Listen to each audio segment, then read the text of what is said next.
Simon Cowell's childhood was far from the fairy tale it might have seemed from the outside.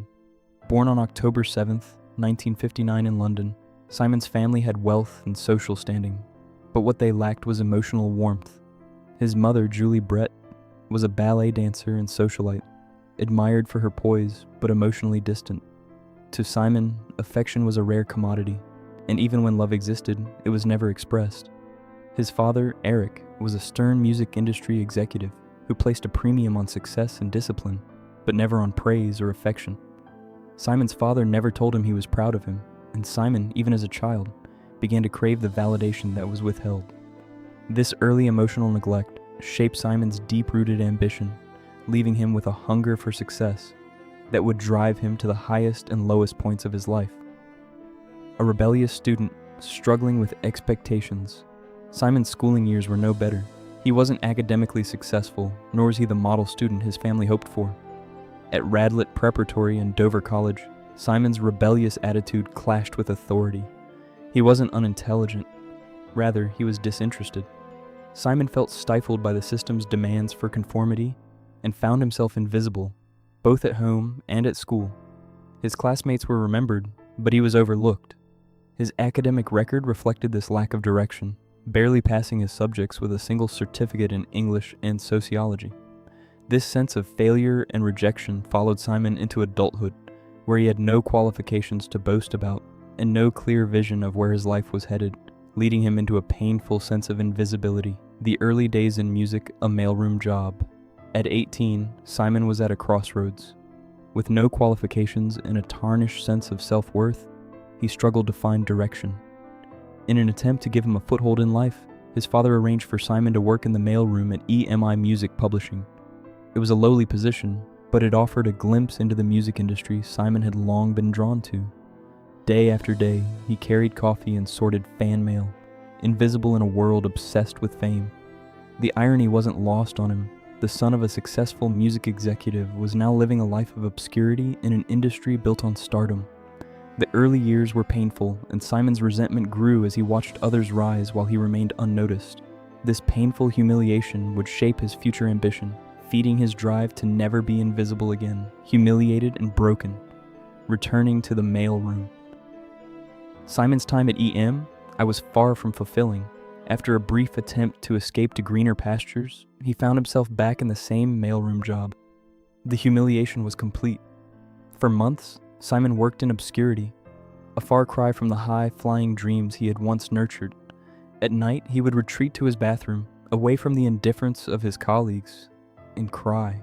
These weren't just tears of failure, they were tears of fear, the fear that this was all his life would ever amount to. At the age of 22, Simon believed his best years were behind him, and every effort to escape his invisible, forgotten life had failed. But something inside him refused to let go. He began to transform his pain into determination, using the harshest of lessons to fuel a new ambition, the turning point. From failure to resolve. In the wake of his second stint in the mailroom, something in Simon changed. The emotional pain didn't break him, it strengthened him. His failure gave birth to resolve, and with it, an understanding of what the music industry truly was. A game of image, timing, and mass appeal, not just talent. Simon watched the industry closely, studying how artists were packaged and sold. The mailroom became his classroom, and he absorbed every lesson the job had to offer. By the early 1980s, he had moved up to a junior A&R position, and in 1983, he took a leap of faith. Leaving EMI, Simon co-founded his own label, Fanfare Records, with Ellis Rich. It was his first taste of real power, and it would forever change the trajectory of his career. The collapse. Fanfare Records crumbles. By the late 1980s, Simon's empire began to unravel. The novelty pop sound that had made Fanfare Records a success began to fade. The market shifted, and the once popular hits that had brought in revenue were no longer selling. As Simon's fortunes dwindled, distribution deals fell apart, and his artists lost radio play. By 1989, Fanfare Records was no more. It wasn't just a business failure, it was an emotional collapse. Simon had tasted success, only to watch it slip through his fingers. At the age of 30, he was left with nothing but mounting debts, a tarnished reputation, and the haunting sense that his dreams had been fleeting. He was now not just invisible, he was a failure, The bankruptcy and loss of everything he had worked for left him broken. Returning home, the humiliation of starting over. The financial collapse of Fanfare Records left Simon with nothing but crushing debts. Forced to move back into his parents' home in Hertfordshire, he was faced with the painful reality of starting over. His childhood bedroom, once a place of unspoken sorrow, became a prison. He had gone from the heights of success to the depths of despair, living with the harsh reality that his ambitions had failed. Every morning, waking up in that room felt like a reminder of his past mistakes and unfulfilled dreams. The humiliation was suffocating. He had once been on the cusp of greatness, but now he was back at square one, alone and facing a future that seemed bleak. Despite the overwhelming despair, Simon's resilience began to resurface. He wasn't finished yet, not by a long shot. Rebuilding. A new philosophy emerges. Simon's time in his parents' house was a crucible for his character. Humiliated, broke, and battling the emotional weight of his failure, Simon did not give up. Instead, he began to rebuild.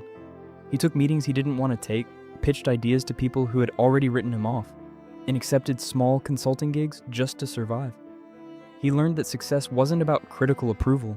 It was about appealing to the masses. Ordinary people, not critics, bought records. He realized that to succeed, he needed to connect with the average person, not just the industry insiders.